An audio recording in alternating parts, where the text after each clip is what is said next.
Waar in hierdie week het jy hoop of moed gekry, al was dit baie klein?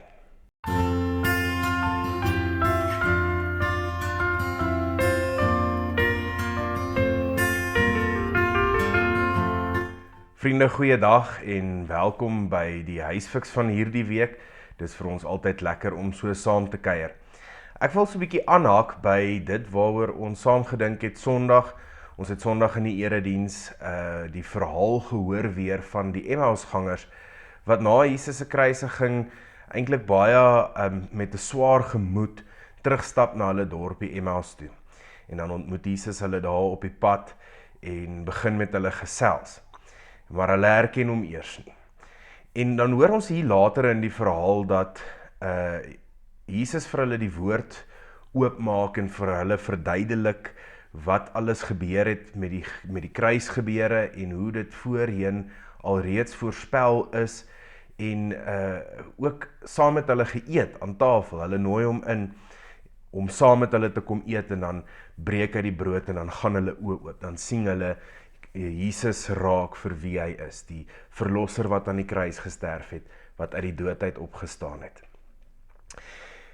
Die einde van hierdie verhaal wil vir ons net weer eens herinner dat die Bybel vir ons 'n handige gereedskapstuk is in ons geloof. Ons kan die Bybel lees en ons kan die woorde verstaan, maar dit gebeur of kry slegs vatplek in ons lewe wanneer Jesus Christus homself binne in hierdie woorde vir ons openbaar. So die woord kry eers lewe wanneer Jesus homself aan ons bekend maak en die lewe gee in hierdie woord. Nou dink ons ook so 'n bietjie saam oor hierdie gedagte vanuit ons jaartema waar ons sê saam bou ons op God. Nou hierdie jaartema van ons wat hierdie mooi prentjie op ons kalender is nie net iets wat ons daar gesit het om die spasie te vul nie, maar dit is eintlik ook 'n tema wat uit 'n teksgedeelte uitkom. Uit die bergrede, hoe die bergrede afgesluit word hier in Matteus 7, waar Jesus dan vir die skare mense sê wat hy daar wil leer hoe om te lewe in die koninkryk van God, dan sluit hy af en hy sê, almal wat hierdie woorde van my hoor en so gaan leef, vergelyk hy dan met 'n wyse man wat sy huis op die rots bou. Nou so is dit ook met ons in ons lewe. As ons hierdie woorde wat Jesus vir sy disippels geleer het, hoor en ons neem dit ter harte. Hier is dit nie net van toepassing op die bergrede nie, hier is dit van toepassing op al Jesus se leringe, alles wat hy gedoen het, hoe hy vir ons kom wys het, God kom bekend maak het. As ons hierdie woorde ter harte neem en dit kry lewe in ons harte, is dit die rigtingbepaler van ons lewe.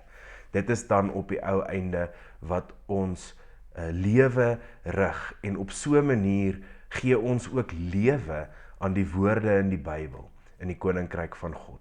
Ons is die gesante wat hy roep en uitnooi om dit wat hy geleer het te gaan uitleef, sodat ons uiteindelik dan ook 'n rigtingaanwyser kan wees van sy hoop en sy vrede in hierdie wêreld. Mag ons dit onthou, mag ons in daai situasies waar dinge vir ons bietjie begin sleg word of waar ons dalk in die hitte van die stryd 'n keuse moet maak, 'n baie vinnige splitsekonde keuse moet maak hoe ons gaan reageer. Onthou dat ons Here die Here van vrede en die Here van vergifnis en die Here van aanvaarding is. Kom ons gebruik hierdie woorde wat ons in die Bybel kry, ons laat dit lewend word in ons harte deur Christus wat homself daarin openbaar en ons wat dit dan ook uitleef. Mooi dag vir jou.